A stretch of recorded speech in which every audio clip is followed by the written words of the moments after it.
नमस्कार दोस्तों, भारत सरकार ने आखिर में एक ऐसा फैसला ले लिया है कि दुनिया का हर वो देश पिसेगा जो चीनी सामान को डंप करेगा।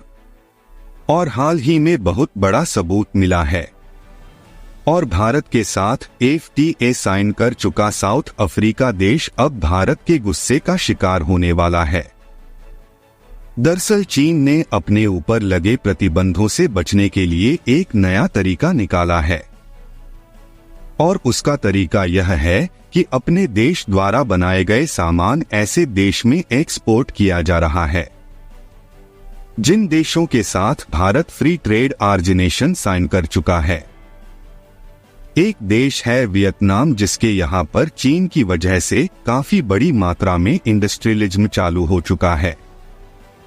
और ऐसा ही एक प्रोडक्ट और सेक्टर भारत की नजर में आ चुका है, जिसकी वजह से वियतनाम से भारत को नुकसान पहुंच रहा था। पूरी डेवलपमेंट क्या है इस वीडियो में समझने वाले हैं। भारत जिस तरह से इन देशों को सबक सिखाने वाला है, उसके लिए इस वीडियो को एक लाइक और चैनल को सब्सक्राइब जरूर करें। प्रमुख खबर है कि भारत की DGTR यानी direct general of trade remedies के पास भारतीय ग्लास मैन्युफैक्चरर की तरफ से एंटी डंपिंग ड्यूटी की शिकायत दर्ज की गई है। इस शिकायत में कहा गया है कि वियतनाम से भारत में टेम्पल ग्लास की इलीगल ट्रांसपोर्टिंग डंपिंग की जा रही है। कंपनी का नाम लेते हुए यहां यह बताया गया है कि बोरोसिल रिन्यूएबल लिमिटेड की तरफ से यह शिकायत दर्ज की गई है। और इस डंपिंग की वजह से काफी बड़ा नुकसान इस भारतीय कंपनी को उठाना पड़ रहा है। और आपको बता दें कि इस टेम्पर्ड ग्लास का उपयोग बड़े हाई लेवल पर ऑटोमोबाइल में उपयोग किया जाता है। इसके अलावा मोबाइल फोन, बुलेट प्रूफ कांच, हाउस ओवर रेफ्रिजरेटर इत्यादि जैसे कामों में बहुत ज्यादा एप्लीकेशन है। 2022 के एक रिपोर्ट के अनुसार भारत $3.5 बिलियन का उपयोग केवल कांच के इंपोर्ट में करता है। और टेम्पर्ड ग्लास की ग्लोबल वैल्यू लगभग $46 बिलियन के करीब है, जिसका लगभग 60% शेयर चीन डोमिनेट करता है। और बचे हुए शेयर पर वियतनाम, थाईलैंड व मलेशिया जैसे देश अपने कब्जे जमा हुए हैं। अब हो ही रहा है कि वियतनाम के कुछ कंपनी अपने टेम्पर्ड ग्लास भारत में इंपोर्ट करके डंपिंग करने की कम कर रहे हैं। इसके खिलाफ भारत सरकार ने कड़ी से कड़ी कार्यवाही लेने की सूची है। और हमारे यहाँ जो इंटरनेशनल कंपनियां हैं, उनको बहुत ज्यादा इस टेम्पर्ड ग्लास डंपिंग से घाटा हो रहा है। और ग्लास एक ऐसा चीज है जिसके कंट्री ऑफ ओरिजिन यानी यह किस देश में बना है, इसका पता लगाना काफी मुश्किल काम है। और इसी वजह से इस प्रोडक्ट की डंपिंग को रोक पाना काफी मुश्किल प्रतीत हो रहा है। हालांकि बोरसल ने कुछ ऐसे सबूत ढूंढे हैं जिससे पता लगाया जा रहा है वियतनाम से भारत में टेम्पर्ड ग्लास डंपिंग है। चीन का बहुत बड़ा हाथ है। भारत का करीबी रहा मालदीव अब लगातार चीन से मधुर संबंध बनाने की कोशिशों में लगा है। इस बीच भारत का एक और पड़ोसी देश नेपाल बीजिंग से दोस्ती बढ़ाने की कोशिश करता दिख रहा है। प्रधानमंत्री पुष्पकमल दहल प्रचंड ने रविवार को नेपाल के वन चाइना पॉलिसी का समर्थन किया। उन्होंने कहा कि हिमालयी राष्ट्र ताइवान की आजादी के खिलाफ है।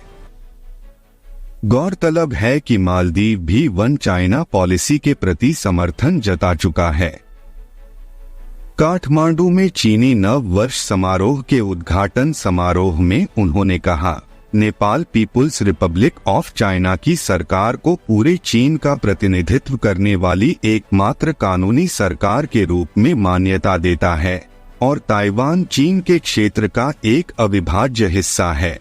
गौरतलब है कि चीन ताइवान पर दावा जताता रहा है कि ताकत के बल पर उसे हासिल करने की भी कह चुका है। इस देश ने तोड़ा चीन से राजनयिक नाता। यह बयान ऐसे समय में आया है नाउरू की सरकार ने ताइवान की सरकार से संबंध तोड़ने का ऐलान किया है। नाउरू की सरकार ने घोषणा की कि अब ताइवान को एक अलग देश के रूप में नहीं बल्कि चीन के एक अभिन्न अंग के रूप में मान्यता देगी। ताइवान ने इस कदम के समय को देश लोकतांत्रिक चुनावों के खिलाफ चीन का प्रतिशोध बताया।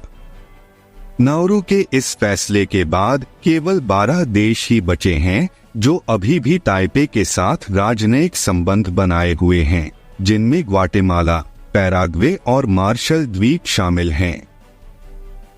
हाल ही में चीन की यात्रा पर गए राष्ट्रपति मुइज़ू ने वहां कहा कि मालदीव वन चाइना नीति का दृढ़ता से पालन करता है।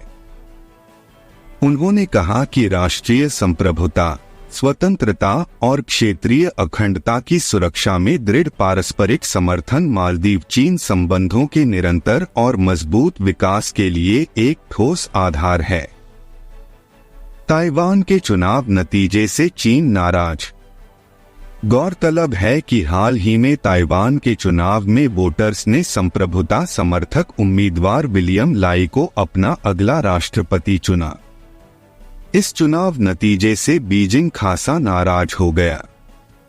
बीजिंग ने लाई को अतीत में ताइवान की स्वतंत्रता के समर्थन में की गई टिप्पणियों के लिए उपद्रवी तक कह चुका है।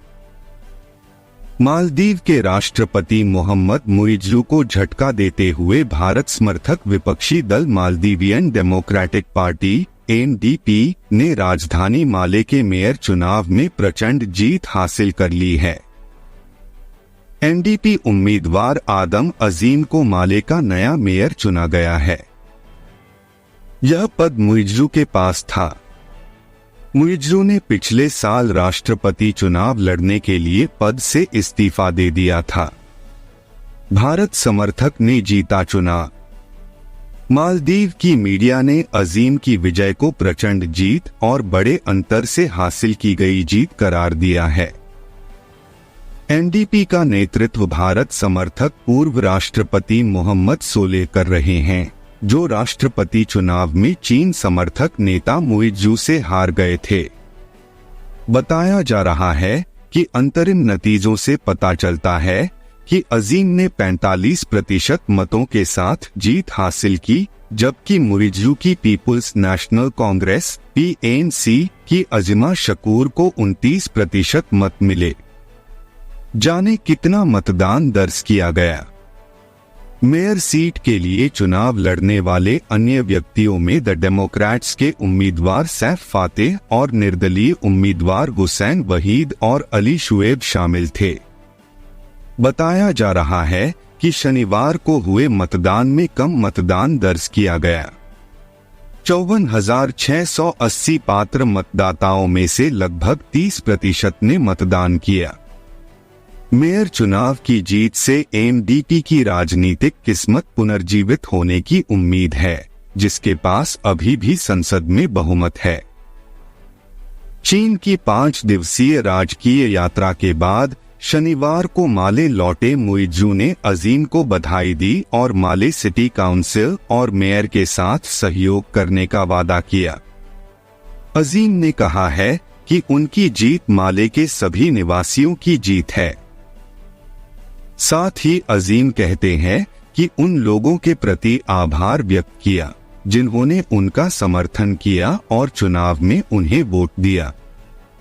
साथ ही एमडीपी के नेतृत्व और प्रचार दलों को भी धन्यवाद दिया। प्रधानमंत्री नरेंद्र मोदी के खिलाफ मुइज़ू सरकार।